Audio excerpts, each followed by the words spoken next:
Épisode 5. La guerre. Prenez la carte numéro 39. La séparation avec sa sœur a absolument transformé notre héros. À peine a-t-il laissé le temps à sa sœur de disparaître dans les cieux qu'il va voir le doyen du monastère, de l'école des érudits, et sans lui laisser le temps de s'offusquer qu'il ait brisé son vœu de silence, il lui dit qu'il sait absolument tout. Je sais que le tarot est dangereux et qu'on ne me laissera pas tirer les cartes, mais je me soumets à cet ordre-là. Mais je sais surtout qu'une armée est en marche vers notre ville. Le roi des tempérés est là pour endormir nos sourçons. Il faut absolument l'enfermer et préparer notre riposte. Nous ne voulons pas que la ville tombe aux mains de barbares. Je veux faire partie de la défense de la ville, ajoute-t-il.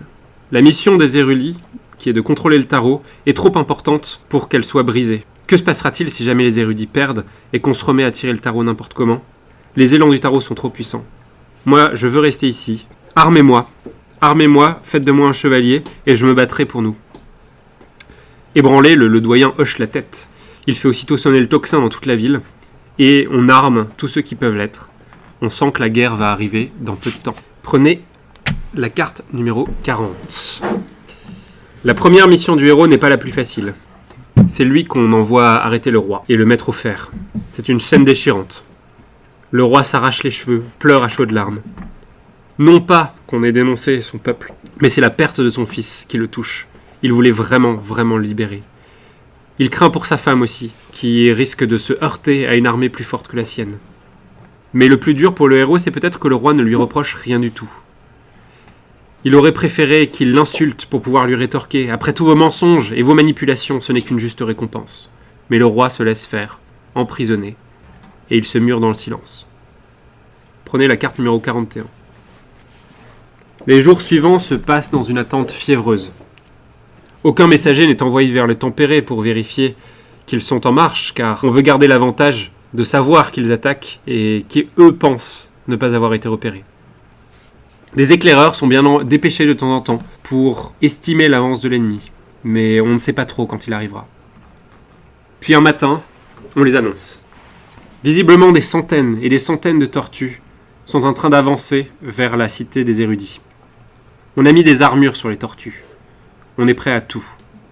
Finalement, ils apparaissent à l'horizon, mais ne s'avancent pas jusqu'à la ville.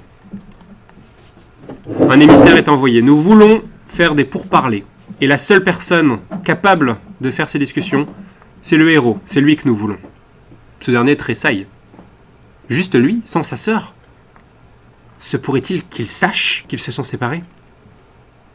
Néanmoins, le héros est prêt à faire son devoir. Il faut qu'il évite la guerre. Il faut qu'il évite la destruction de la cité des érudits. Il se dirige donc vers la tente des négociations, qui a été installée au milieu du campement des tempérés. Prenez la carte numéro 42. Quand le héros franchit les tentures de la tente, la tête lui en tourne. Il y a la reine à l'intérieur, toujours vêtue de son armure, et elle le fixe avec une intensité glaçante. Mais c'est surtout les deux conseillers qui sont assis à ses pieds qui l'effraient. À gauche de la reine, il y a le saltimbanque, ce porteur d'eau fantasque qu'il a rencontré des semaines plus tôt. Le héros ne parvient pas à interpréter ce signe. Ça ne peut pas être une coïncidence, mais qu'est-ce que cela peut bien vouloir dire ? Et à la droite de la reine, il y a pire encore. Une vision qui le fait trembler des pieds à la tête. Il y a un membre de sa propre tribu. Un homme balafré qui le regarde d'un œil brillant. Le héros, absolument intimidé, ne sait pas quoi dire et reste à l'entrée de la tente. La reine lui dit alors « Avance, tu n'étais pas en terre inconnue puisque tu nous connais tous les trois. Encore que tu ne nous as jamais vus ensemble. Et pour que tu comprennes ce dont nous voulons discuter, il faut qu'il t'explique ce qu'ils viennent faire ici. » Prenez la carte numéro 43. Le premier à parler est l'homme que le héros connaît depuis l'enfance, le membre de sa tribu. Après votre fuite spectaculaire, tu imaginais bien qu'on essaierait de trouver votre piste. C'est moi qui ai été envoyé, dit celui que nous appellerons désormais le traceur. Mais ce n'est pas un hasard, si c'est moi qu'on a envoyé. Je me suis porté volontaire quand j'ai compris que vous saviez lire le tarot, comme moi. Comment ? Balbutie le héros. Mais le traceur le coupe. Je vais recommencer depuis le début, ne t'inquiète pas. Il tourne les yeux brièvement vers le saltimbanque et esquisse un sourire. Tous nos malheurs, à vrai dire, c'est la faute des porteurs d'eau.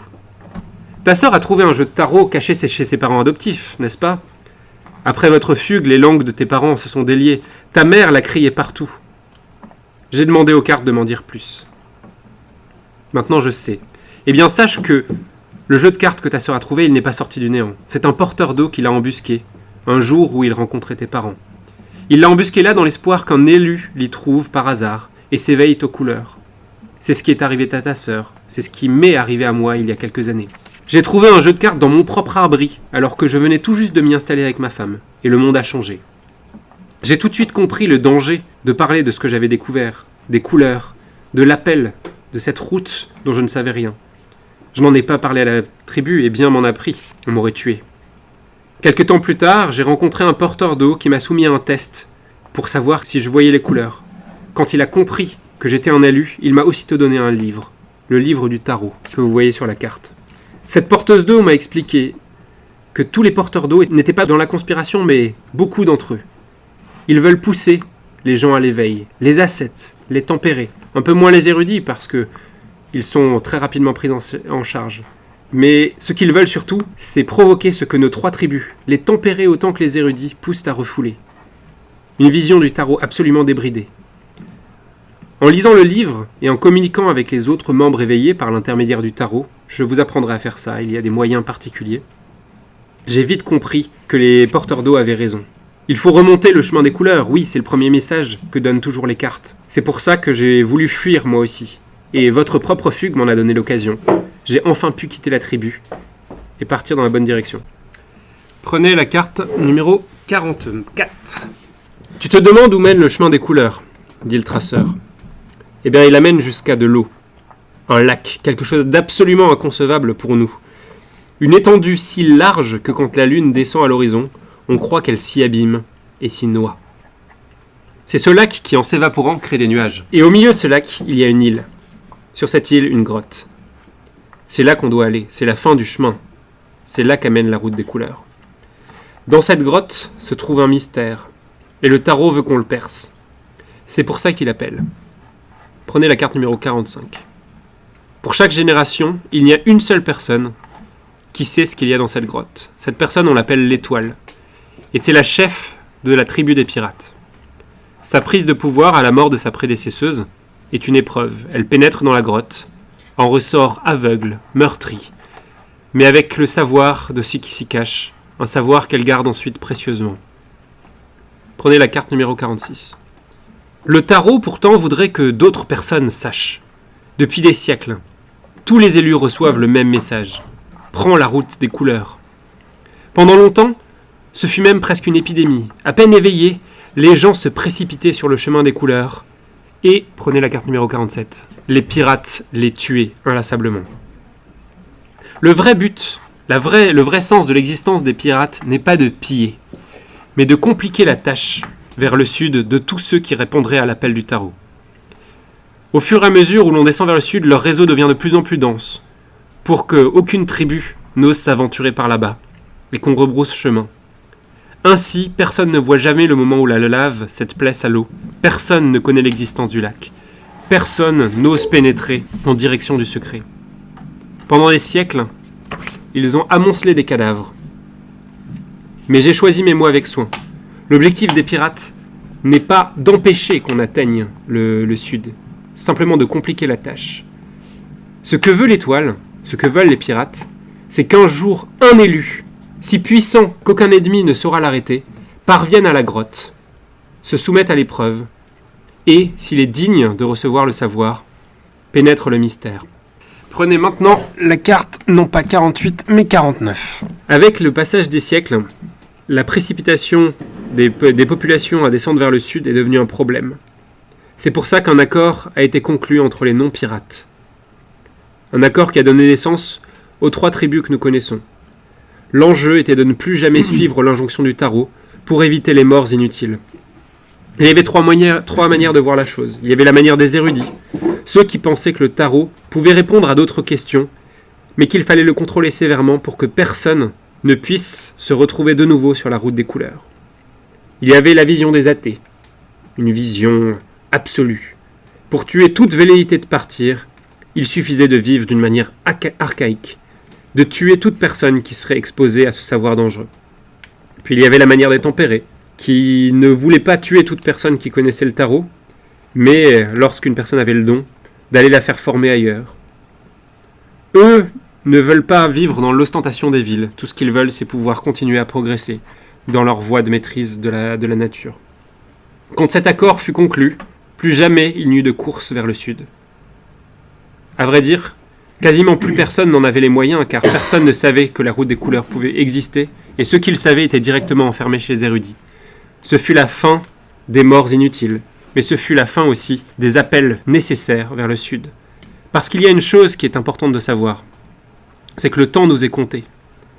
Même l'étoile le sait. Si elle complique la tâche de ceux qui veulent aller vers le sud, elle espère, comme nous tous, qu'un jour il y aura un élu. Car sur les murs de la grotte qu'elle étudie, il est écrit très clairement que, au bout d'un certain temps, si l'élu n'arrive pas, le monde sera détruit. Prenez la carte numéro 48.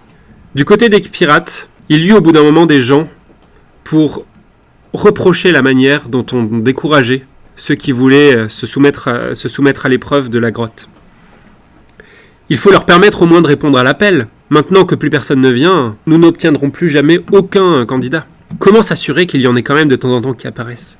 C'est ainsi qu'est né le mouvement de dissidence des porteurs d'eau. Pour permettre que quelqu'un de temps en temps s'aventure vers le sud, ils ont disséminé des jeux ici et là pour s'assurer qu'il y ait des éveillés. Ils ont fait descendre des jeux vers les porteurs d'eau qui ensuite les amènent chez les ascètes, chez les tempérés, chez les érudits. Prenez la carte numéro 50. C'est là, dit le saltimbanque, que moi j'entre en jeu. Je fais secrètement partie de cette dissidence depuis des années. Mais je suis né du bon côté de la caste des pirates. Et j'ai décidé de profiter de ma situation d'intellectuel pour essayer de mieux comprendre le destin qui devait attendre l'élu. J'ai eu le droit, non pas d'entrer dans la grotte, mais de m'approcher de son entrée, de regarder les peintures qui étaient faites sur les parois de l'entrée. Il n'y avait pas d'alphabet précis pour comprendre ce qui était écrit, mais les signes étaient clairs. On doit entrer ici. Mais doit-on vraiment entrer seul, ce qui est la conviction de l'étoile, ce pourquoi elle essaye de ne former qu'un seul élu ? Les symboles, en ce qui me concernait, n'étaient pas aussi clairs que ça. J'avais l'impression que le message n'était pas un seul être doit rentrer, mais ceux qui doivent entrer ne doivent former qu'un seul corps. Il est donc possible qu'il n'y ait pas un élu, mais des élus, qui, en symbiose ensemble, puissent pénétrer dans cette grotte et réaliser le destin du monde. En apprenant cela, j'ai été interloqué. Nous nous étions trompés depuis des siècles.